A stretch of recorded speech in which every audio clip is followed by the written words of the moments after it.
Sathya Sai Speaks, Volume 11, Chapter 26. Raajas as Raajarishis. You call your association the Rayalaseema Rajula Sangam. What is a Sangam? Sangam must not instill an idea of separateness from others.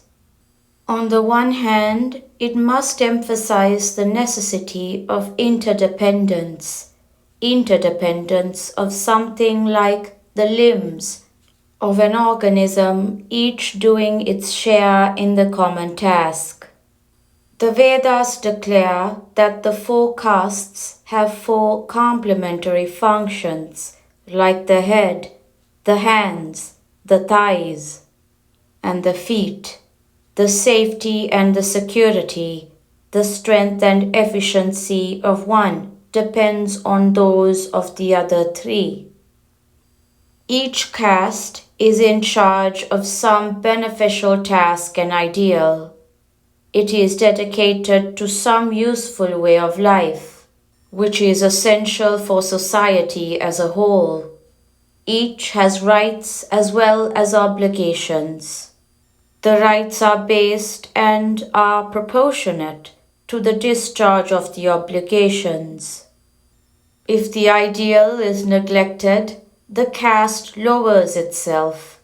If it is discharged, it raises itself to the level of the higher ideal. Every caste has the obligation to promote the spiritual progress of its components through the fullest use of all facilities available. In past ages, the Rajas were not merely rulers, but they raised themselves up to the stage of Raajarishis, royal sages, by incessant yearning, systematic austerity, and steady faith. They were Kshatriyas, fighters for righteousness, devoted to the protection of the country and its culture, the prevention of any possible invasion by which the culture will be endangered. They had such sensitive hearts, they sought relief in renunciation, as Gautama Buddha did, or in inquiry, as Janaka did, or in the sweet simple ways of bhakti, as Ambarish did. Today, neither the love of culture nor the love of God has maintained its ancient level of strength.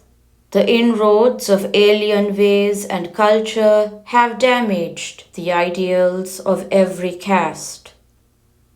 Pray to God to help you realize Him.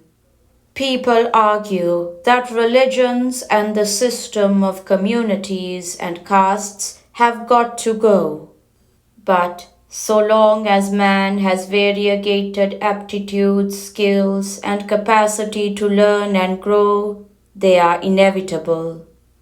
You cannot abolish faith in God or in the mystery and might of the unseen.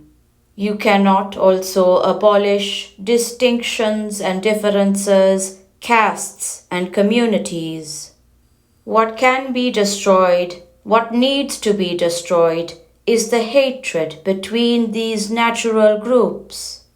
You can have an association of the Raja, warrior caste or community, but don't run it in a spirit of hostility.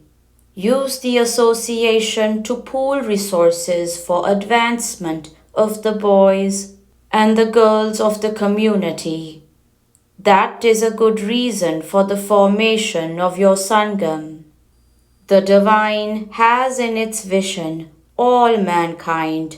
It cannot be bound by the limits of one caste or one creed. This avatar, divine incarnation, might have taken birth in a particular community, but it has come for the weak, the diseased, the distressed, the downtrodden, the devoted, the divinely oriented among all mankind. You describe yourself wrongly as anatha, without a guardian. For to guard you and foster you, there is God. God is ever ready to respond to prayer, to virtue, to goodness.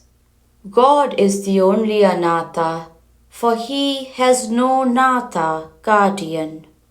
God himself is the guardian of the universe. No one can control him or command him or claim to guide him. Every being who is handicapped by hunger has the right to ask God for food. God has inflicted hunger, so it is his duty, his pleasure to provide the food which can assuage it. So too, you have also the right to pray that he helps you realize him. That is the vidya, education, which you must encourage among yourselves.